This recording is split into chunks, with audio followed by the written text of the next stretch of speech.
heavy bomber squadron takes off on a long-distance operation against the enemy. Flying with great speed at high altitudes, they avoid detection, drop their loads, and are off for home before enemy fighters and pursuit planes can possibly climb 25, 30,000 feet or even higher. In these cold substratosphere regions of the sky, where the air is so thin, it affects engines as well as men, the fastest enemy planes are no match for our B-17 or our B-24s, which return safely to their bases. Air supremacy is a vital factor, perhaps the deciding factor in this war. The achievement of air supremacy involves speed, personnel, firepower, and maneuverability.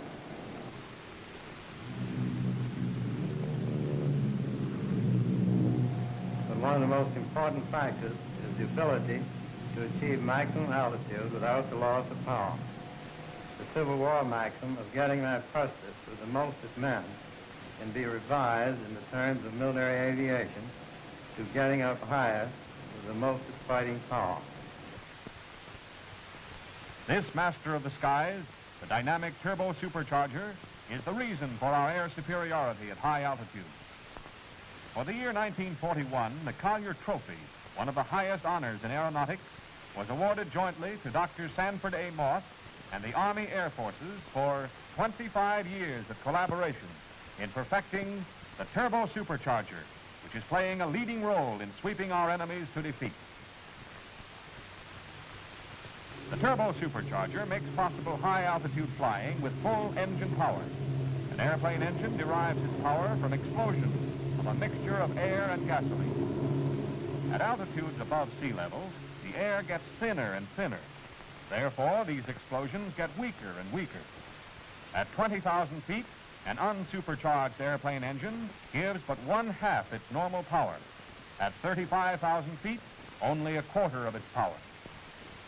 The turbo supercharger counteracts this loss of power by compressing and cramming air into the engine, thereby maintaining proper manifold pressure to give full power at high altitudes.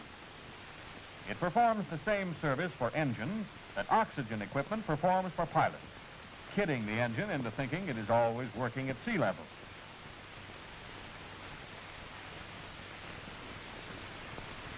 Without a turbo supercharger, the engine gasps for breath. During World War I, the first model turbo supercharger was tested under great difficulty.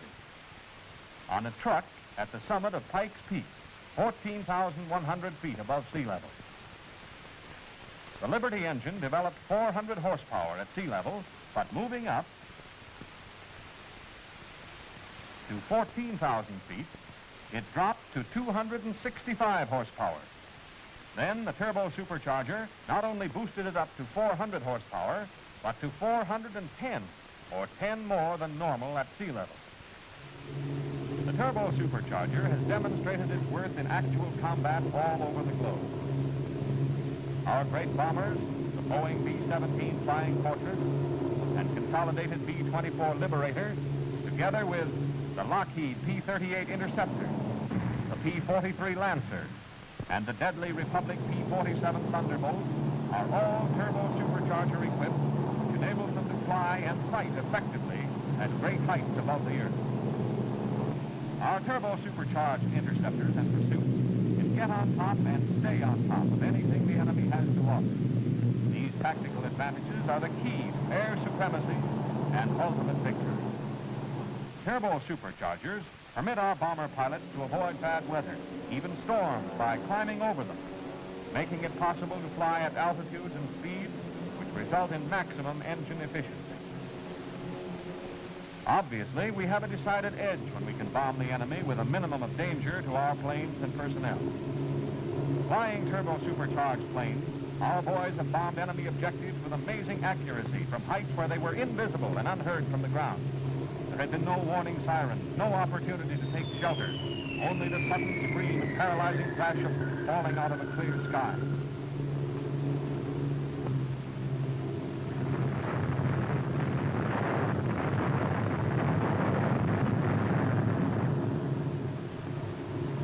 Almost without exception, these planes have returned safely from their mission. Time after time, you have read of our big bombers returning unscratched from perilous raids in all theaters of the war. It is true that our heavy bombers have been in dogfights, have suffered casualties in men and planes, but in practically every instance, this has happened when planes were operating at levels below 25,000 feet. Another reason we have to get up higher and higher is to get above the effective range of anti-aircraft fire, which has been reported even above 30,000 feet.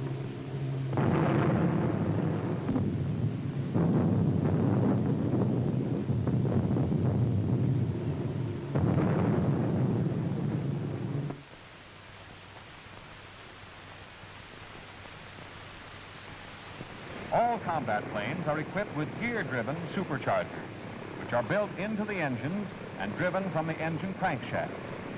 These geared superchargers are effective up to medium altitude. At high altitude, the turbo supercharger is needed to provide additional pressure to maintain full engine power. With proper care in installation, maintenance, and operation, the turbo supercharger is extremely effective, reaching its full power and efficiency at 25,000 feet or higher.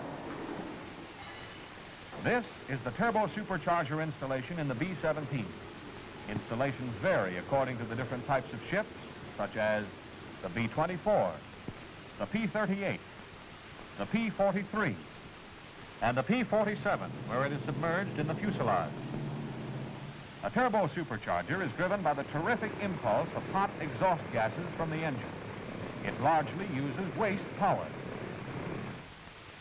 Waste exhaust gases pour into the nozzle box, where they are directed onto a metal windmill or turbine wheel at 1,500 degrees Fahrenheit, with all the red-hot energy that implies.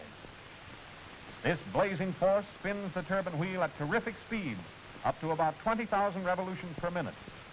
The turbo supercharger stands the gaff of almost impossible high-speed strains and stresses, and still performs its task at temperatures ranging from 1,500 degrees above to about 67 degrees below zero Fahrenheit. The basic principle of all turbo supercharger installations is outlined in this diagrammatic drawing. Flexible joints are installed between the component parts to absorb vibration. For purposes of clarity, we will divide the system into 5 parts. 1, the induction system. 2, the exhaust system. 3, the ventilating or cooling system. 4, the control system. And 5, the lubrication system. Individual installations vary according to the different design of ships, but their functions remain the same. The induction system comprises rammed air intake in the engine nacelle or in the leading edge of the wing. The speed of the plane rams air into these intakes and assists in keeping up pressure. Ducts carry this air to the compressor, where it is compressed and forced through the intercooler, and the carburetor to the inlet of the geared supercharger. The geared supercharger is used to do part of the required supercharging and to improve the distribution of the fuel charge to the cylinders. The exhaust system takes the high-temperature exhaust gases from the engine to turbine wheels or out through the wastegate to the atmosphere. The cooling or ventilating system cools the supercharger parts, thus preventing damage due to the high-temperature exhaust gas. Rammed air is carried through ducts to the turbo, where the stream is split by the baffle plate and cool air forced against the bearing housing, compressor casing, the back of the turbine nozzle box, and the back of the turbine wheel. Other ducts perform the same functions in relation to the exhaust stack shroud, which insulates the exhaust stack, and the air intercooler, which for proper combustion reduces the temperature of the air fed from the compressor to the engine. The intercooler cools air in the same way the radiator on your car cools water. The cooling cap supplies air to the rim of the turbine wheel to lower temperature of the wheel disc.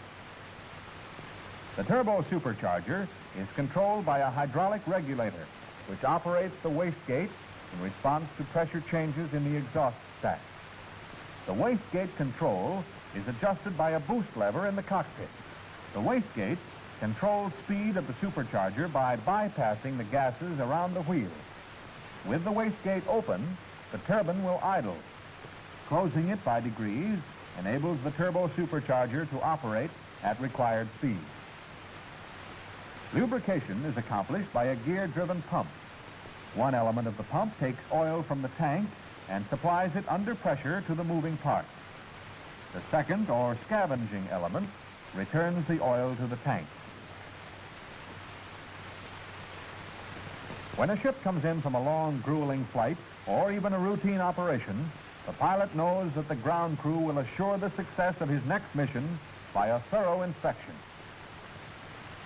The inspection of the turbo supercharger installation is performed in accordance with Army Air Force's technical orders. Air ducts running from the cells or from leading edge of wing must be kept clear at all times. A piece of newspaper in a ram air duct will choke off cooling air, which is absolutely necessary for proper performance. Men are sometimes careless and step on louvers, blocking the flow of ventilating air. Ducting must be examined for broken connections, cracking, and chafing. The exhaust system is equally as important as the air feed. All joints in exhaust system must be inspected for gas leakage, with special attention to flexible joints. Look for signs of overheating and leaks around exhaust piping. One small leak might rob the engine of that vital extra few miles an hour which marks the difference between victory and disaster. Leakage can be detected when the engine is started. In the lubricating system, check oil level in the tank. Keep all foreign matter out of oil. Note and record excessive oil consumption. Keep oil tank vent clear. Report signs of oil foaming or mist. Inspect all pipelines and connections, including turbo supercharger regulator, for oil leakage and security. When inspecting the control system, check free movement of regulator in relation to open and closed positions of wastegate. Check free movement of boost control in cockpit. Be sure turbo regulator locking device operates correctly. The pressure regulating pipe should be disconnected at both exhaust manifold and regulator. Blow air through and record any water condensation, carbon, or other foreign matter. Water will freeze and foreign matter clog the pipe. Test pipe to make sure there is no leakage. See that regulating pipe orifice in exhaust manifolds is free from carbon or corrosion. Inspect turbo supercharger to see that it is firmly in place. Inspect nozzle box for deformation or cracking. Turn turbine wheel by hand, feeling for any obstructions or tight spots. Listen closely for strange noises or rubbing, which might be caused by foreign matter on back of wheel. Examine wheel for signs of overheating. Inspect buckets for alignment and deformation. The cooling cap is always taken off and is replaced by a cover cap to protect the turbine wheel. The turbo supercharger is carefully lowered from the plane and starts its journey to the overhaul depot.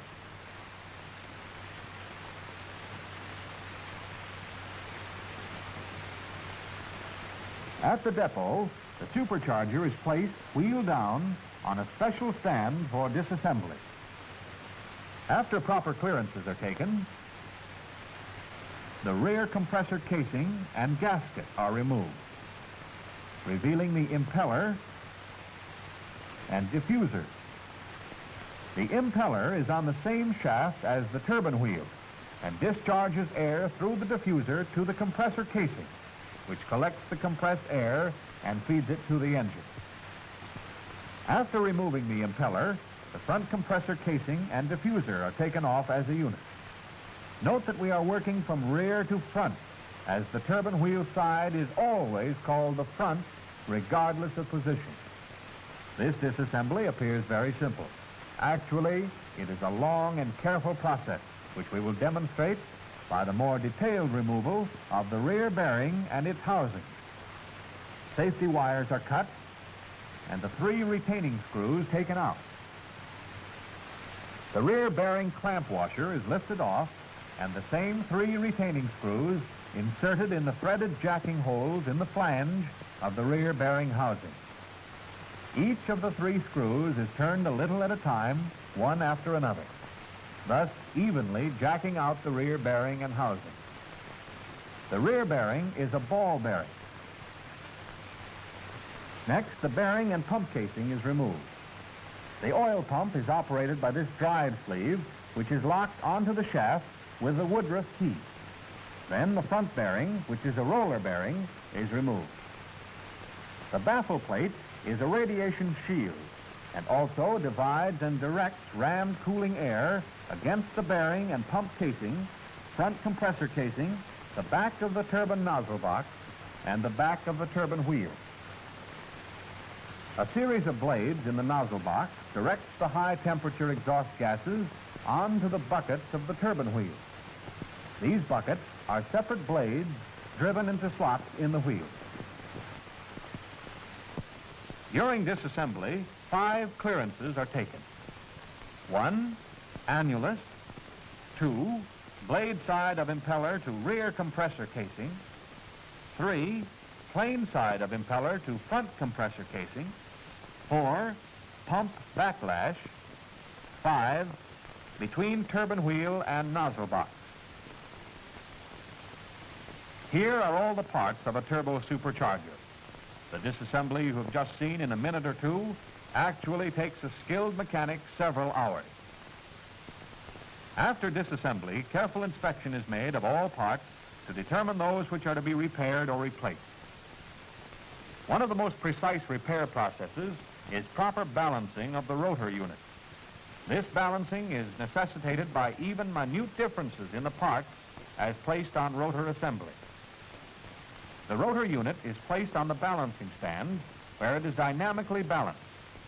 Running at speeds in excess of 20,000 RPM and in any position which the plane flies calls for more delicate balancing than a fine watch.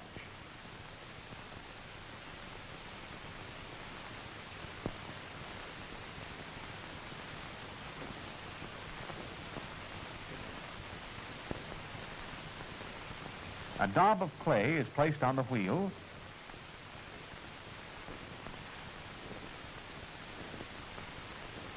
then shifted to find the point at which vibration becomes negligible.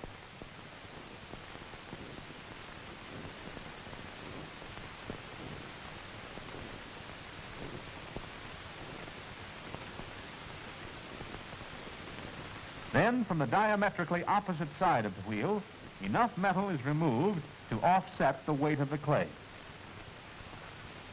The same balancing procedure is used on the impeller end of the rotor unit.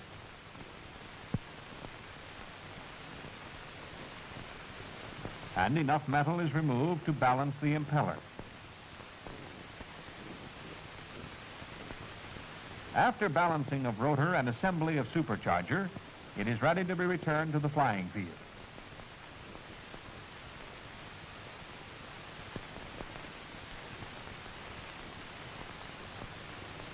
Like every other part of a modern military airplane, the turbo supercharger must be understood by pilots who should remember important instructions regarding control. Before starting the engines, be sure that the turbo supercharger is in the off position. No provision is normally made to supply engine air except through the turbo, its ducting, and intercoolers. Therefore, considerable resistance will be imposed on airflow to the engine when the turbo regulator is in the off position. In order to obtain sufficient manifold pressure for takeoff power, it is necessary on some airplanes to use a small amount of turbo boost. Close the wastegate a little. Tactical requirements may dictate using military rated power for a period not exceeding 5 minutes. Climbs are usually made with about normal rated power. Small adjustment of the turbo control may be necessary during climb to keep manifold pressure at the desired level. For low altitude, low power cruising, when the geared supercharger is enough to provide proper manifold pressure, reduce engine throttle to maintain the desired manifold pressure. At high altitudes of more than 20,000 feet, it is not practicable to operate at very low engine speeds and power. Turbo superchargers should be kept engaged at all times when induction system icing may be encountered. Above approximately 25,000 feet, manifold pressure should be reduced in accordance with the instructions given for each type of plane to avoid overspeeding the turbo supercharger. For gliding and approach for landing, the turbo regulator is set approximately at maximum cruise position to ensure power to go around the field again if necessary. The performance of ships equipped with turbo superchargers is a matter of teamwork between ground crews and pilots. It is not necessary for a pilot to learn all the mechanical details of construction, but it is for him to know what he can expect from a turbo supercharger when he needs its assistance to win the fight, save the lives of his crew and himself. The men who fly these powerful planes are going to depend upon their turbo superchargers in emergencies which will test all their skill, strength, and courage. Operation and control are largely automatic, but there are certain times when the pilot needs power and needs it instantly. These times occur under stress of actual combat conditions, and his reaction should be instinctive. The pilot will depend upon this master of the skies to give him the edge of speed and maneuverability, which means the difference between defeat and victory in the substratosphere regions of the sky. It is with enormous pride in American scientific invention and mechanical ability we look at our interceptors in pursuit, which can get on top of anything that flies. It is with a feeling of grim satisfaction that we know our bombers are able to shoot down or escape from anything the enemy can put in the air. This edge is held only as long as the turbo superchargers on each and every one of these planes is kept at the peak of performance. They must answer every demand that the pilot makes. It's up to the ground crews to keep them flying, and flying higher and higher. Ride the master of the skies to victory.